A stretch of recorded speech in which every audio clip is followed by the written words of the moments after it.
What do you call a blower that doesn't blow? It's blowed up but good. I have a DeWALT cordless blower that came in, you know, like a leaf blower, right? And it doesn't blow. Well, it blows for like 2 seconds and then it shuts off. So we're going to take this apart and see if we can figure out why it doesn't work, besides the fact that it's a DeWALT. I got this cordless DeWALT blower in that apparently is not working, so it was brought to me by one of the locals here, asked me to check it out. It shuts down after only a few seconds at any speed, like it's going into an overcurrent shutdown. So we're going to take a quick look at this unit and see whether it's something that's minor, whether there's a problem with the motor or something, but we'll see if we can get this thing to work or figure out what's wrong with it. The owner was telling me he was using it to deflate a raft, so maybe moisture or something got into it and is causing a short. So we'll pop the screws out first and take a peek inside here. These are Torx screws, but they actually have a slot on them as well, which makes opening this up relatively a breeze, as they say.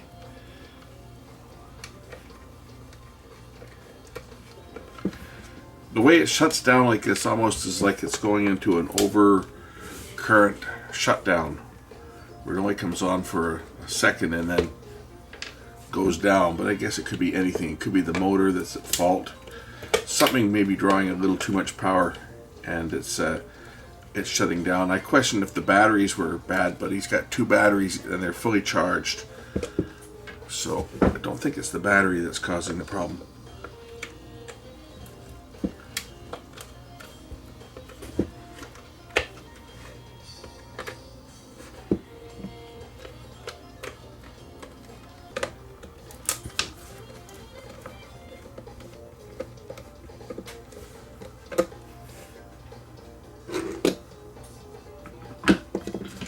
There's the, I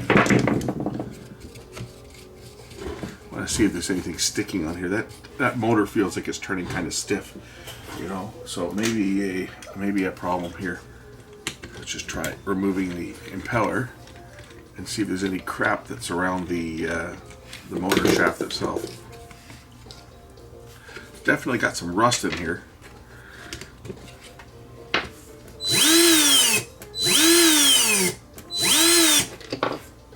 Next, I'll remove the rest of the case for the motor. It's just the blower. Actually, the motor itself is inside another case, but I might be able to get access to it here. I'm thinking maybe the motor itself is sticking, because it just doesn't seem to turn as easy as I think it should turn for it's just a DC motor, I believe, on these units. So it should, I think, turn relatively easy, and it seems to be kind of on the stiff side.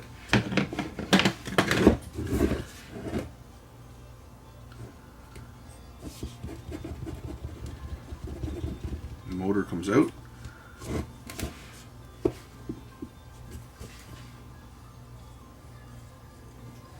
Well, we can actually test the motor, because I can put external power to this and just see how much current the motor draws. But let's just check the voltage first of all.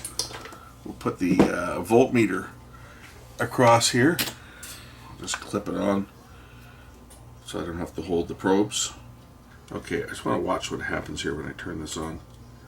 And we'll do a current measurement too. I'll disconnect one wire, put an ammeter on here and see how much current it's drawing. But as I turn it on, we'll watch the voltmeter.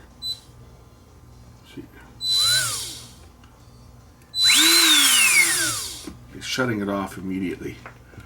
So first things first, I'll disconnect the motor. Next, I'll measure the controller and see whether it still tries to shut down or whether the voltage stays on with the motor disconnected. And it goes off. Immediately it goes off. So I think we have a controller problem on here. I think if I hook up this motor and give it some juice, it's going to turn, and it's going to turn fine. I'll just give it like 4 volts to start. Even on 4 volts, this thing probably will take off.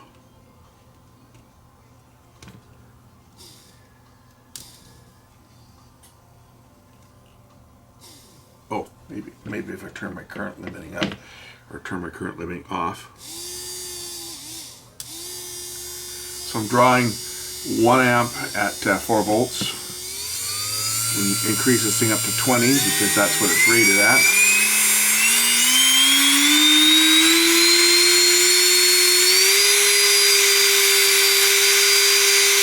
.4 amps.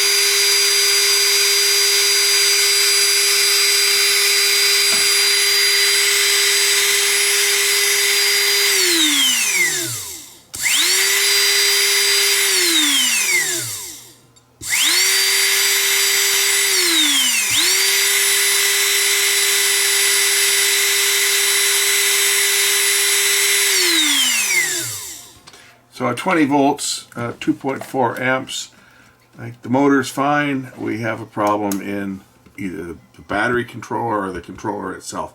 It might even be that the battery itself is toast, you know, the voltage is dropping or something. Let's just see what it does here when I turn it on. It's got a battery indicator.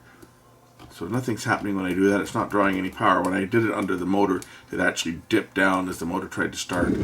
But it's still going to do the same thing. The controller is shutting it down. See.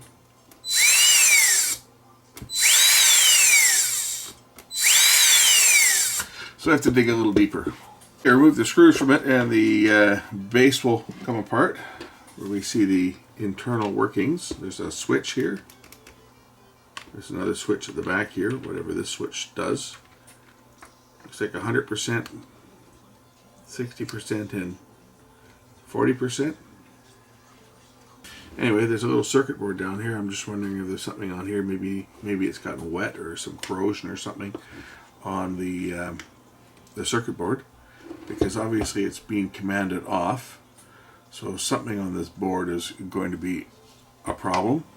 But of course, with no schematics or anything, it's going to be impossible to fix this thing. I just wanted to kind of see if it was something that was obvious, like maybe water got into it.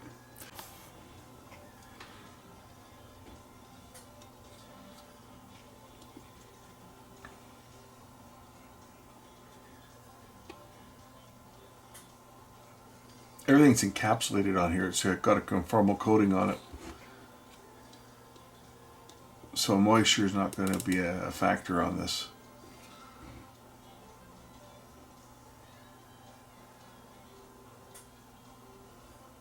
I was thinking maybe it got wet, but with the conformal coating on the board, that shouldn't be an issue. Top side looks fine too. I mean, I see some of this circuit glue, but I don't think that's the problem. This thing's not old enough for that to become a problem.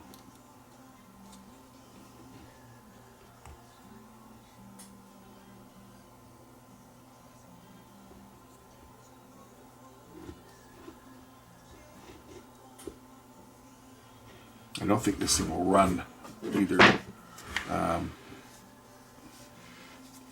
This thing's not going to run with the without the battery, because it has 4 wires that connect to it.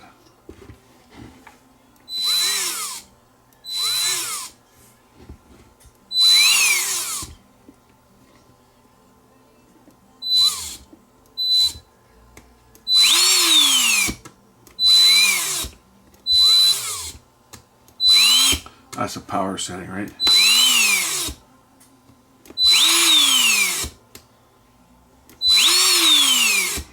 That's what this little switch is for here.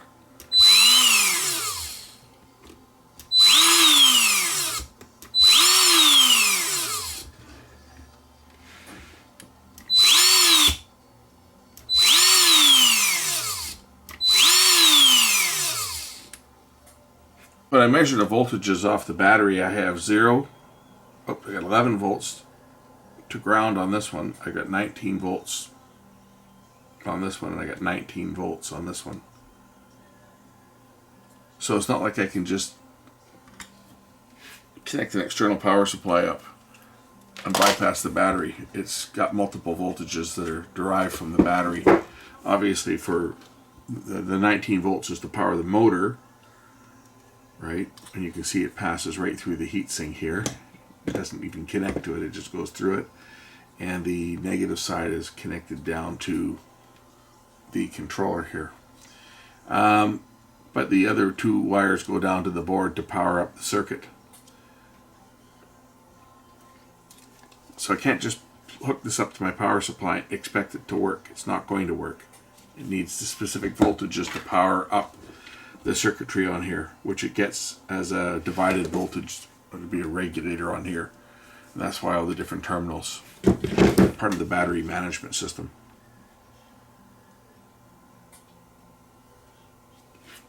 Unfortunately, I think I have to wash my hands of this unit because it's going to be this controller that's bad. You're never going to find a controller for it, never going to find any manual or any info on it. It's one of these throwaway items that when they break, you just throw it away and you buy a new one. Like most of the cordless tools and so forth that they're making these days, they're just not designed to be repaired. Or if they are, they're being controlled by the manufacturer. They're not going to give you any service data whatsoever on something like this. And it's not a... I mean, DeWALT aren't exactly cheap. These are expensive tools. But at the same time, it's like everything else these days. They're not designed to be repaired. And they just don't have any service data or any parts or anything available for them. So, unfortunately, I got to let the guy know that owns this one that it's nothing minor. And he's going to have to go and buy himself a new one. I don't know what happened to it, whether it got wet or what caused it. But for some reason, this controller believes that there's a problem and it's going into a shutdown mode.